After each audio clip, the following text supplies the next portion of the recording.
सदी का सबसे बड़ा जहाजी हादसा टाइटैनिक। नमस्कार दोस्तों, आज हम बात करेंगे टाइटैनिक जहाज के डूबने के 112 साल बाद भी कायम 4 रहस्यों के बारे में। 15 अप्रैल 1912 की वो काली रात जब अडिग माना जाने वाला टाइटैनिक एक हिमखंड से टकराकर समुद्र में समा गया था। इतने सालों बाद भी टाइटैनिक के डूबने से जुड़े कई रहस्य आज भी अनसुलझे हैं। दोस्तों, आप सभी जानते हैं कि टाइटैनिक एक हिमखंड से टकराकर डूबा था। यह घटना इतिहास की सबसे दुखद समुद्री दुर्घटनाओं में से एक मानी जाती है। लेकिन क्या आप जानते हैं कि कुछ लोगों का मानना है कि हिमखंड ही टाइटैनिक के डूबने का एकमात्र कारण नहीं था। कई विशेषज्ञ और इतिहासकार इस पर बहस करते रहे हैं। कई सिद्धांत इस बात का दावा करते हैं कि टाइटैनिक में आग लगने से जहाज की मजबूती कमजोर हो गई थी। यह आग जहाज के कोयले के भंडार में लगी थी। कहा जाता है कि टाइटैनिक के कोयले के भंडार में यात्रा शुरू होने के पहले ही आग लग गई थी। यह आग इतनी भयंकर थी कि इसे बुझाना मुश्किल हो गया था। यह आग लगातार 3 दिनों तक जलती रही और टाइटैनिक के ढांचे को कमजोर करती रही। इस आग ने जहाज की धातु को कमजोर कर दिया था। कई विशेषज्ञों का मानना है कि हिमखंड से टकराने पर टाइटैनिक इतनी बुरी तरह इसलिए टूटा क्योंकि आग ने उसकी शक्ति को पहले ही कमजोर कर दिया था। इस सिद्धांत के अनुसार आग और हिमखंड दोनों ने मिलकर इस त्रासदी को अंजाम दिया। दोस्तों, टाइटैनिक के डूबने से जुड़ा एक और रहस्य है जो लोगों को हैरान करता है। यह रहस्य इतना अद्भुत है कि इसे जानकर आप भी चौंक जाएंगे।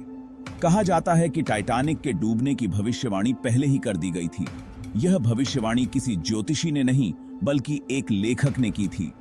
जी हां, आपने बिल्कुल सही सुना।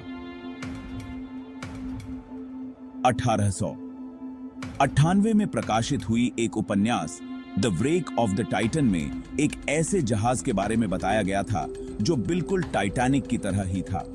इस उपन्यास में जहाज का नाम टाइटन था और यह भी एक विशाल और शानदार जहाज था। यह जहाज भी अपने समय का सबसे बड़ा और शानदार जहाज था और इसे भी अडिग माना जाता था।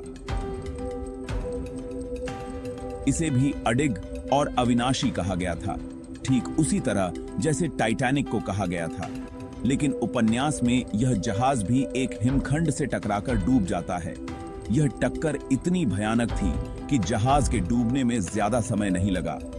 हैरानी की बात यह है कि यह उपन्यास टाइटैनिक के डूबने से 14 साल पहले लिखा गया था।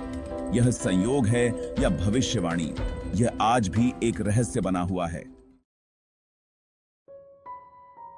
चैप्टर 3, क्या समुद्र में समा गया खजाना।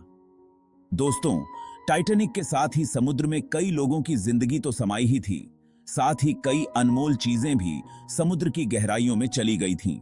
इनमें से कुछ चीजें आज भी रहस्य बनी हुई हैं। कहा जाता है कि टाइटैनिक पर उस जमाने का एक बहुत ही कीमती हीरा the heart of the ocean भी मौजूद था। यह हीरा अपनी अद्वितीय चमक और नीले रंग के लिए प्रसिद्ध था। यह हीरा टाइटैनिक के एक यात्री के पास था जो इसे अपनी मंगेतर को देने वाला था। उस समय यह हीरा प्रेम और वफादारी का प्रतीक माना जाता था। लेकिन टाइटैनिक के डूबने के साथ ही यह हीरा भी समुद्र में समा गया। इस हीरे की खोज में कई गोताखोरों ने समुद्र की गहराइयों में उतरने की कोशिश की है। आज तक इस हीरे का कोई पता नहीं चल पाया है।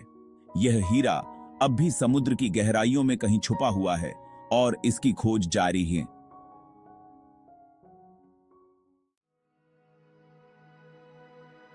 चैप्टर 4, और फिर क्या हुआ। दोस्तों, टाइटैनिक के डूबने के बाद दुनिया भर में शोक की लहर दौड़ गई थी। इस हादसे ने समुद्री यात्रा के तरीकों को बदल कर रख दिया। इस हादसे के बाद समुद्री यात्रा को ज्यादा सुरक्षित बनाने के लिए कई कदम उठाए गए, जैसे कि जहाजों पर ज्यादा लाइफ बोट रखना अनिवार्य कर दिया गया, रेडियो संचार व्यवस्था को बेहतर बनाया गया और हिमखंडों की जानकारी देने वाले स्टेशन स्थापित किए गए। टाइटैनिक, एक याद। तो दोस्तों, ये थे टाइटैनिक जहाज के डूबने के 112 साल बाद भी कायम 4 रहस्य। टाइटैनिक के साथ ही समुद्र में कई रहस्य समा गए जिनका जवाब शायद हमें कभी न मिल पाए।